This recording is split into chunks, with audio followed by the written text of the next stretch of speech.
welcome to another Cloud Report. Today I want to have a brief discussion about Makerspaces. A lot of teachers, parents, and even professionals are rushing to make a makerspace in their classroom, place of business. Wonderful stuff. A lot of times when people do this, they focus on what stuff they're going to make and what stuff they're going to buy to bring into the makerspace. So I want to talk about, and there's a million different things that you can do and talk about, and that could be show upon show, and there's lots of different publications like Make Magazine that can help you with that aspect. But I want to talk about three things that a lot of people forget when they're talking about makerspaces. Number one, and even in a makerspace like mine, sometimes things are overlooked. Number one, organization. You're going to have a lot of stuff coming into your makerspace. You're going to need a place to put it.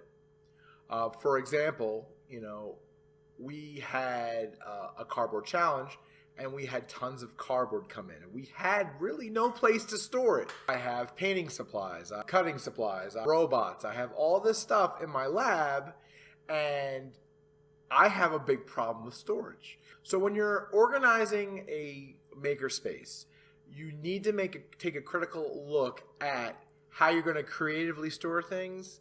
For example, I'll bring it back home. All right, so here's just a little example.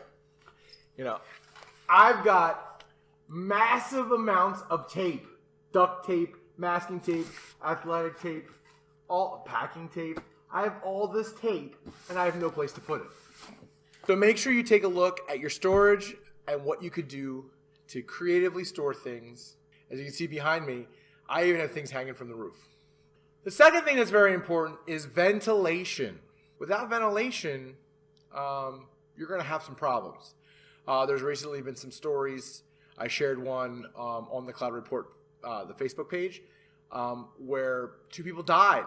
They were using a Glowforge, some sort of laser cutter, and what they were cutting gave off CO2, and they didn't have enough ventilation, and unfortunately they died.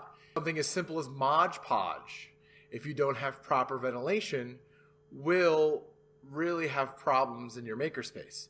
Not to mention something more toxic like rubber cement or any other adhesives, paints, that kind of stuff. Especially if you're working with kids, it's really important that you have some ventilation. Most people don't think about that. They just think, oh, I'm going to put a 3D printer and some tools, and we're going to have a good time. The last thing I want to talk about, what I call usability. A lot of times, people buy things for the awesome factor. Oh, I got this really awesome gizmo or toy, but they don't think about how you're going to use it and what hurdles you'll have for that. For example, we have one 3D printer for the entire school. Now, it's great that we have a 3D printer, and it's great that we spent the money on a really good one. Our problem is if we want to do 3D printing projects for all of our students, not talking about the cost of the filament, just the time it takes to print out one 3D printing piece is extensive. So one small piece, and I don't have, I can use this right here. Like this small piece here, it's a half of a thing because it broke off. This could take a good 20 minutes. Something a little bit bigger, something bigger like this, could take a couple hours.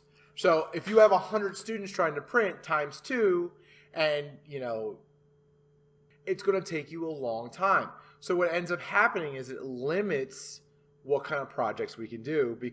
Other things like robots. I have Dash and Dot robots. Awesome for young kids learning to code. I have 4 of them. That's really hard to keep them engaged. When you're buying things, you don't necessarily want to think, oh, I'll get 5 Google goggles or Google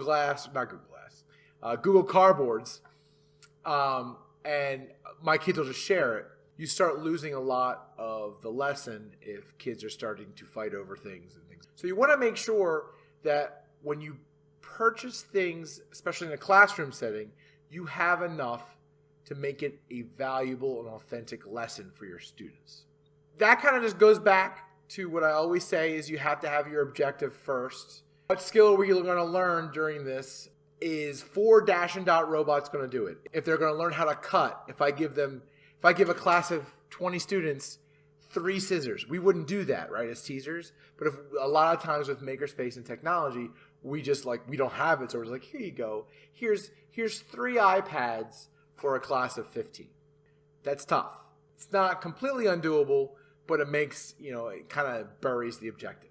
You're creating your Makerspace in your classroom, your home, your libraries, wherever it is.